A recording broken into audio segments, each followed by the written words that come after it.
What's up, guys? Welcome back to the Barefoot Garage. Tonight we're in the 914 and we're on the road to try to put another 914 back in action. We're going to see a buddy of mine and we are going to rebuild his D-Jet wiring harness.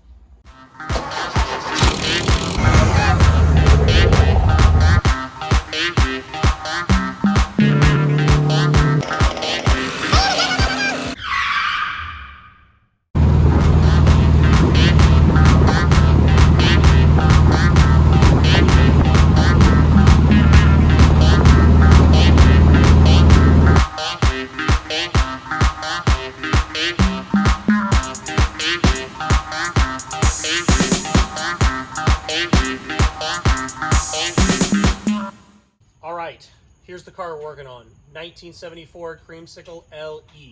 This is a gorgeous car, by far the nicest 914 I've ever seen or worked on, but it's had occasional D-Jet issues. So with all the D-Jet harnesses, they are almost or already 50 years old. And so we're actually using a kit from 914 rubber, and we're gonna be putting new connectors and pins on the end. We'll use a multimeter, check for continuity, make sure we don't have any major issues with resistance or breaks in the wire. We are going to attempt to save as much of the OEM loom as we can because it's an LE and you want to do it that way. So let's jump back to my garage. I'll give you an overview of the D-Jet harness and then I'll show you what we're doing to repair this one. All right, so this is your D-Jet harness for the 2-liter 914. We're going to start up here at the box. I just call it the box. There is a connection that you can undo. I've never undone it. I just take the whole box out. It's actually pretty easy. This mounts beneath the battery on the passenger side on the 914s. Moving downstream from there, you come to your first set of connections, and one of these is actually the one I'm having the most trouble with. This is your MPS connection. There are 4 wires. Injector connectors for number 4 and number 3. You can see I've already labeled them. Moving on down the branch, this is where your cylinder head temperature sensor attaches. Now, if you're paying attention, this is not what it normally looks like. Someone rebuilt my engine and put the cylinder heads on the wrong side. So I have an extension in the car to run the cylinder head temp sensor over to the driver's side. So we're moving passenger towards the driver, and right in the middle of the engine where the case meets, you're gonna have these grounds. These are the grounds for the injectors. I have already recrimped these.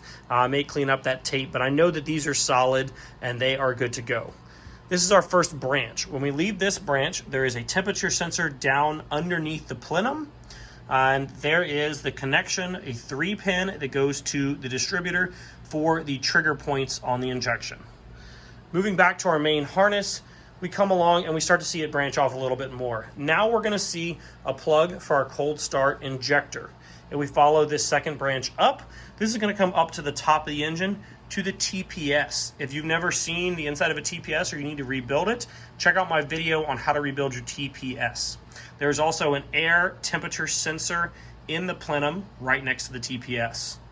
Coming back to the main branch, we come across, now we're on the driver's side of the car, and there's injector connections for 1 and 2. The only thing left is to follow up to this 4-pin connection that goes on to your relay board. So the only connections that I do not have to replace is this relay board connection and this giant multi-pin connection over here at the computer. So let's take a look at those new parts. All right, so this is our D-Jet harness as it came out of the car. A couple of tools you're gonna need. You need a rollover crimp style connector. I highly recommend you get some automatic wire strippers. You'll need a Phillips head, some wire cutters, a couple of different varieties. These little ones are nice, razor blades, and then this is the kit we're gonna be using to rebuild our harness. So first things first, we're gonna pull the computer off. It's just Phillips head here, Phillips head here. This connection slides off and you can unpull your pin. And then we're just gonna take some time, take all the old electrical tape off, cut off all the old boots, and get this thing cleaned up, and then we'll assess what kind of condition it's in to put it back together.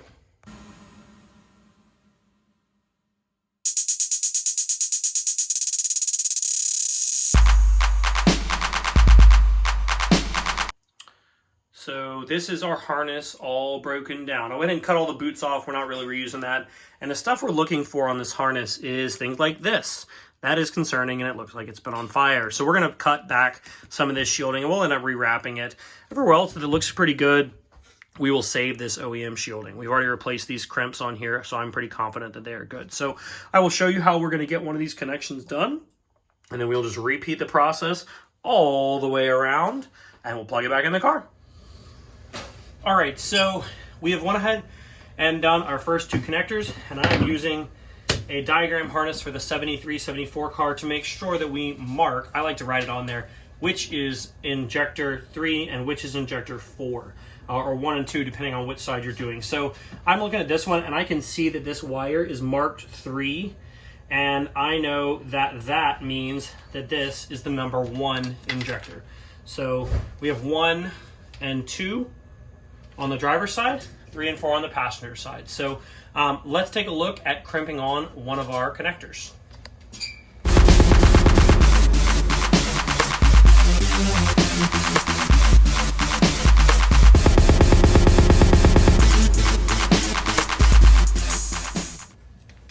So this is one of the examples of what happens to your harness. This is how it came out of the car.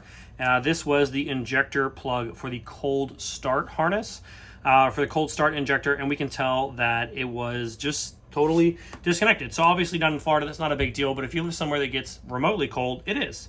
So what we're gonna do is I'm gonna take a marker and I'm gonna mark, I'll just mark the one that's broken here. I'm gonna put a line on the connector side, and I'm gonna put a line on the wire side so that I know that those two go together and the unmarked two go together. If you have more than 2 connections, as you do in a few other places on the harness here, you typically do 1 dot, 2 dot, 3 dot, 4 dot. Pretty simple stuff. So we're gonna go ahead and cut the second one. And what I like to do is to take the boot, use a little bit of your favorite dish soap, just get a dab right there in the end. These should fit pretty snugly, and we're going to slide that up over the wire and over your harness till you get about an inch or 2 sticking out. You can always slide this back because that soap's going to stay on there for a little while. So now you can see I've got my 2 wires coming out, my marked wire and my not marked wire. And at this point, you're going to grab your wire strippers and you're going to strip back what I would equate to 1/4 of an inch, maybe a little bit more. You can see this one's a little bit frayed, so I did a little bit extra. We'll cut that back so that we have just a little bit showing, and I'll show you why in a minute here. So we'll go ahead and strip both of these back, and you can see it's, you know, maybe 1/4 of an inch, maybe a little bit less. At this point, we're going to take our connector. Now, these connectors have 2 crimps. They have a crimp that goes onto the bare conductor, and then we have a crimp that goes onto the insulation of the wire. And it's a little bit of a balancing act to get this right and to get it on here, but you're going to lay your wire in place. I'm going to hold it, and then we're going to use our rollover crimp connector. On my connectors, I tend to use the 20 to 18 gauge connection. And if you look at it, you can see there's a little knob right in the middle of that, and that's going to face the 2 arms pointed towards me. So you kind of have to balance this in here and get it nice and straight.